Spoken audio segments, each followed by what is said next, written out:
इस तस्वीर में आप जिस कपल को देख रहे हैं, इनका प्यार 6 साल पहले शुरू हुआ था। इस लड़की का नाम नेहा है और इस लड़के का नाम प्रशांत है। लेकिन ये कौन जानता था कि यह ट्रू लव एक दिन मौत का खेल बन जाएगा। दरअसल ये लड़की इस लड़के को अपना प्रेमी मानती थी, परंतु वह नहीं जानती थी कि ये लड़का ही उसका कातिल बनने वाला है। कैसे एक व्हाट्सएप चैट ने नेहा की जान ले ली, आइए इस वीडियो में पता लगाते हैं।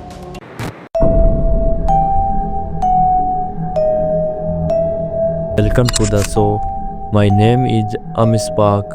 You are watching The Case of Brutal Murder at Haryana. इस कहानी की शुरुआत 6 साल पहले होती है, जब प्रशांत होलिका चौक के पास एक मेडिकल स्टोर पर काम करता था और नेहा पास में एक कॉस्मेटिक सेंटर पर नौकरी करती थी। उसी वक्त इन दोनों की मुलाकात होती है। यह मुलाकात आगे जाकर प्यार का रूप ले लेती है। फिर दोनों अपने घर वालों को शादी के लिए कहते हैं, लेकिन कहानी में ट्विस्ट तब आता है जब दोनों की कास्ट अलग अलग होने के कारण उनके घर वाले शादी के लिए नहीं तैयार होते। अब इस समस्या से छुटकारा पाने के लिए दोनों घर से भागकर घर वालों के विरुद्ध जाकर शादी कर लेते हैं। शादी के समय प्रशांत नेहा से कहता है कि अगर उसने धोखा दिया तो वह उसकी जान ले लेगा, परंतु उस समय नेहा ने इस बात को सीरियस नहीं लिया और शादी कर ली और कुछ समय बाद अपने घर वालों के पास आकर रहने लग जाते हैं। अब प्रशांत घर का खर्चा निकालने के लिए ओला कंपनी में कैब चलाने का काम करने लग जाता है। शादी के बाद इनका एक लड़का भी होता है जिसका नाम आयरन है और उसकी उम्र 4 साल है। जब सब कुछ सही चल रहा था, तब उनके प्यार में जिस तरह की कड़वाहट आती है, इसके बारे में वे दोनों सोच ही नहीं सकते थे। दरअसल प्रशांत नेहा पर गैर संबंध रखने का शक करने लग जाता है, जिससे उनके बीच झगड़ा स्टार्ट हो जाता है। जब भी प्रशांत नेहा से मोबाइल चेक करने के लिए लेता है, तब नेहा मोबाइल देने से पहले कॉल रिकॉर्ड और व्हाट्सएप चैट डिलीट कर देती है। इस कारण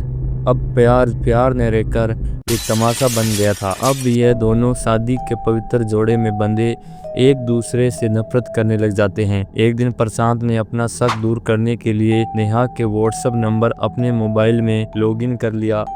अधिक झगड़े होने के कारण नेहा अपनी मां के पास रहने लग जाती है।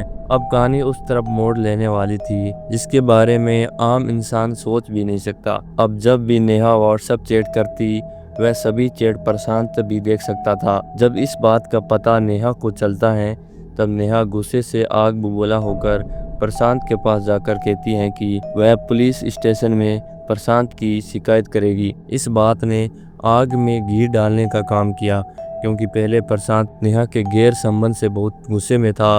ऊपर से इस तरह की वार्तालाप होने पर प्रशांत का गुस्सा इतना ज़्यादा हो जाता है कि जिसके बारे में नेहा ने कभी नहीं सोचा था। अब शुरू होता है मौत का असली खेल।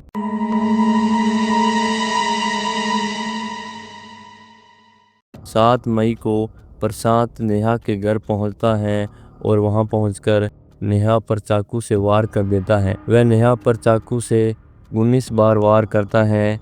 नेहा को बचाने के लिए नेहा के पिताजी बीच में आते हैं, परंतु प्रशांत ने उन्हें भी जख्मी कर दिया था। नेहा का खून अधिक बहने के कारण उसकी मौके पर ही मौत हो जाती है। इस समय प्रशांत का गुस्सा इतना ज़्यादा था कि वह नेहा को मारकर सीधा अपने घर वालों को फोन करता है और बोलता है कि मेरे होते हुए किसी और से बात कर ले। मैंने से बात उसी दिन कहती थी जिस दिन शादी करी थी। मैंने नेहा जिस दिन गलत देख लूंगा उस दिन तुझे जान से मार दूंगा। आपने इस ऑडियो में सुना कि प्रशांत के ऊपर गुस्सा का भूत इतना सवार था कि उसने नेहा पर चाकू से वार करने से पहले अपने बच्चे के भविष्य के बारे में नहीं सोचा। जब नेहा पर वार किया गया, तब नेहा की मां बाहर गई हुई थी। उसकी मां को किसी बाहर वाले ने इस घटना के बारे में बताया, जिसे सुनकर नेहा की मां के होश उड़ गए। इस घटना को अंजाम देने वाले प्रशांत को पुलिस ने अपनी हिरासत में ले लिया और पुलिस अपनी इन्वेस्टिगेशन शुरू कर देती है।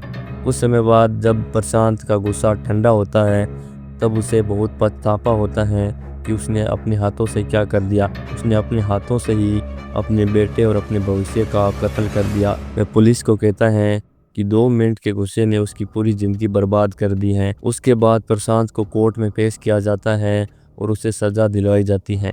इस घटना के बाद कई राज सामने आते हैं। पड़ोसियों के अनुसार करीब 1 बजे प्रशांत नेहा के घर पहुंचा और उसने मुख्य द्वार बंद कर दिया और अपनी पत्नी का गला रेत दिया। और नेहा की मां ने कहा कि प्रशांत अक्सर शराब पीकर पत्नी को पीटता था। उन्होंने 20 दिन पहले पुलिस में शिकायत भी दर्ज करवाई थी, लेकिन वह फिर भी उन्हें परेशान करता रहा। आप इस केस के संबंध में पुलिस का इंटरव्यू सुन सकते हैं। 1 बजे थाना बागपत कोतवाली विनोद नाम के व्यक्ति ने आकर सूचना दी कि हमारी पोती नेहा जो हमारे घर में रह रही थी, उसके ही पति प्रशांत ने कर दी है।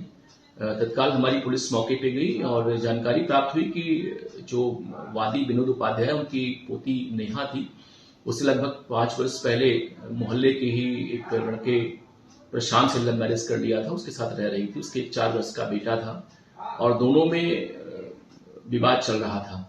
लगभग 1.5 माह से वो अपने मैके आके रह रही थी और प्रशांत को शक था कि ये व्हाट्सएप पे किसी अन्य व्यक्ति से चैट करती है। ये केस हमें बताता है कि आज की मॉडर्न दुनिया में पति पत्नी एक दूसरे के सहायक नहीं बल्कि एक दूसरे की मौत के प्यासे बन चुके हैं। और वीडियो देखने के लिए उन पर क्लिक कर सकते हैं।